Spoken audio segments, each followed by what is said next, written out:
इतने लोग इस तरह से रिटर्न जाना पड़ा सबको घर पे विदाउट वोट डाले, तो क्या डेमोक्रेसी का कत्ल है या संवैधानिक चीज है? क्या कर रहा है इलेक्शन कमिश्नर? आदमी के पास इतने सालों से वोट डाल रहा है, उसका वहां पे नाम नहीं है, दूसरे बूथ पे भेजते हैं, वहां जाता है, नाम नहीं है, घर चले जा रहा है। अरे वोटर कार्ड दिखा रहा है, इलेक्शन कार्ड दिखा रहा है, उन लोग लगाते, स्कैन नहीं हो रहा है।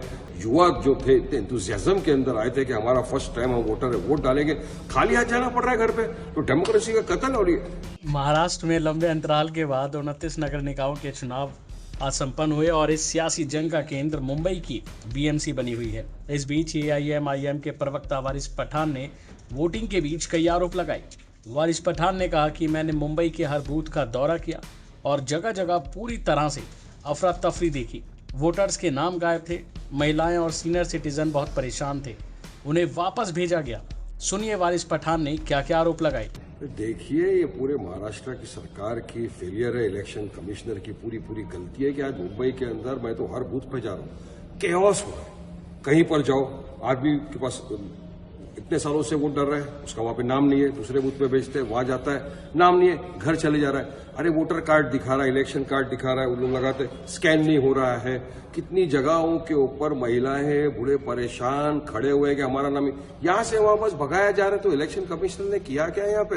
अरे मेरी खुद की डॉटर का नाम कट कर दिया, वो आई वोट डालने के लिए, तो पे वोटिंग उसका नाम ही नहीं है। दूसरी जगह, अरे तो क्या करोगे आप? ये जेन जी है, फर्स्ट टाइम वोटर था, एंथुसियाज्म था सबके अंदर, कितने लोग इस तरह से रिटर्न जाना पड़ा सबको घर पे विदाउट वोट डाले, तो क्या डेमोक्रेसी का कत्ल है या संवैधानिक चीज है? क्या कर रहा है इलेक्शन कमिश्नर कि इस तरह से चुनाव लड़ाया जाएगा? इतने सालों से बाद चुनाव आया, 2017 के बाद आज 8 वर्ष के बाद मुंबई म्युनिसिपल कॉर्पोरेशन का चुनाव आया। इतने युवा जो थे इतने एंथुसियाज्म के अंदर आए थे कि हमारा फर्स्ट टाइम हम वोटर है, वोट डालेंगे, खाली हाथ जाना पड़ रहा है घर पे, तो डेमोक्रेसी का कत्ल हो रही है।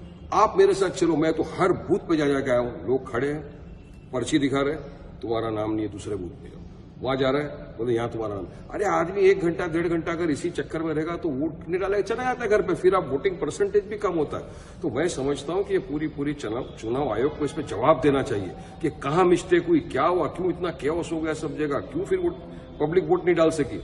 ये तो संवैधानिक अधिकार जो था वोट डालने का, वही आप नहीं दे रहे उसको। मैंने तो वोट डाला मेरा, मगर कितने ऐसे लोग थे जो बिना वोट डाले अपने घर चले गए। आप बड़े बड़े एरियाओं में देखिए, पैटर्न रोड, टेपनसी रोड, वर्ली, जहां पे अच्छे पढ़े लिखे लोग, एडवोकेट, डॉक्टर्स, लॉयर बूथ के बाहर खड़े, और हम देख रहे हैं उनके वीडियो वायरल हो रहे, हर जगह बता रहे हैं कि नहीं हमारा नाम नहीं है, हमारी सोसाइटी के अंदर हम नीचे बूथ लगाए, वहां नाम नहीं है, ये बूथ पे नाम नहीं है, नाम ही नहीं, नाम गायब कर दिया क्या सबका आपने? क्या कर रहे हो आप? ये किस तरह से सरकार चला रहे, किस तरह से इलेक्शन कमिश्नर चुनाव लड़ा रहा है? ये लेकिन चुनाव आयोग बार बार अपील कर रहा था कि अपने नाम चेक कर ले वोटर लिस्ट में, 1 जुलाई की वोटर लिस्ट जो होगी उसको हम कट ऑफ मानेंगे, तो क्या उसके बाद लोगों ने अपने वोटर लिस्ट में कभी नाम चेक ही नहीं किए? अरे भाई, सबने चेक किया है, उसके बावजूद भी जब आप जाओ बूथ पे, आप तो देखो खाली यहाँ पे इंटरव्यू ले रहे हो, मेरे साथ आप चलिए एक बूथ के ऊपर, आप धारावी में चलिए, सायन, कुर्ला, हर जगह पोजीशन यही है, लोग आ रहे हैं, भाई हमको चलो नया बूथ ये दिया है, ये है, वहां तुम्हारा नाम नहीं है, कहाँ जाओ? पुराने बूथ पे गए, नाम वहां से नहीं है, तो कहाँ जाएगा आदमी? आपने तो पूरा केओस खड़ा कर दिया ना।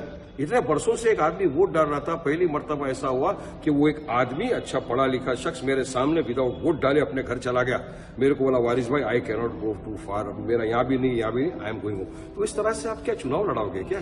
सर एक चीज और सामने आई है कि जो इंक लगाई जा रही है, आमतौर पर डेलिबल इंक हुआ करती है, पर इस बार लोग ऐसा कह रहे हैं कि इंक जो लगाई जा रही है वो आसानी से मिट जा रही है, जिसका लोग दुरुपयोग कर सकते हैं और दोबारा मतदान हो सकता है। उद्धव ठाकरे ने पूरी एक प्रेस कॉन्फ्रेंस की इस विषय को लेकर। देखिए, अगर विपक्ष को एलिगेशन लगा रहा है तो उस पर सोचना चाहिए, उसके ऊपर विचार करना ही चाहिए, क्योंकि हमारे पास भी बहुत सारे लोगों के फोन आ रहे हैं, वारिस भाई कितने लोग डबल वोटिंग कर रहे हैं, बोला पकड़ो उनको, बोले इंक तो मिट जाती है, इंक लगाया, बाहर आया, आपने खाली से ये लगा दिया, बोले लेमन घस दो, इंक चले जा रही है।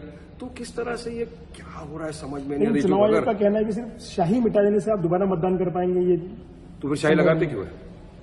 शाही लगाने का मतलब क्या है? शाही से ये होता है ना कि आप दोबारा आकर बोगस वोटिंग ना कर सको, बोगस वोटिंग रुके, fair and free poll election हो। इसकी वजह से ये सब प्रतिक्रिया चली आ रही है ना बरसों से। तो आप उसको भी खत्म कर देंगे क्या?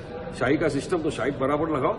लोग मेरे को फोन करके, मैंने फोन साइलेंट पर रख दिया, परेशान हो गए पूरी मुंबई के लोग, वारिस भाई इस बूथ पे हमारा नाम नहीं है, उस बूथ पे हमारा नाम नहीं है, हमारी बूढ़ी माँ हमारे साथ खड़ी हुई है घंटों से, उसका नाम गायब कर दिया, नाम नहीं। अरे वोट पर्ची है, पर्ची लेकर जा रहे हैं, उसके बावजूद वोट नहीं डाल सकना एक आदमी। सोचिए क्या हो रहा है ये देश के अंदर। तो इलेक्शन कमिश्नर की मैं समझता हूं पूरी गलती है, उसको पूरा इसका एक्सप्लेनेशन देना ही पड़ेगा कि क्यों ऐसा हुआ।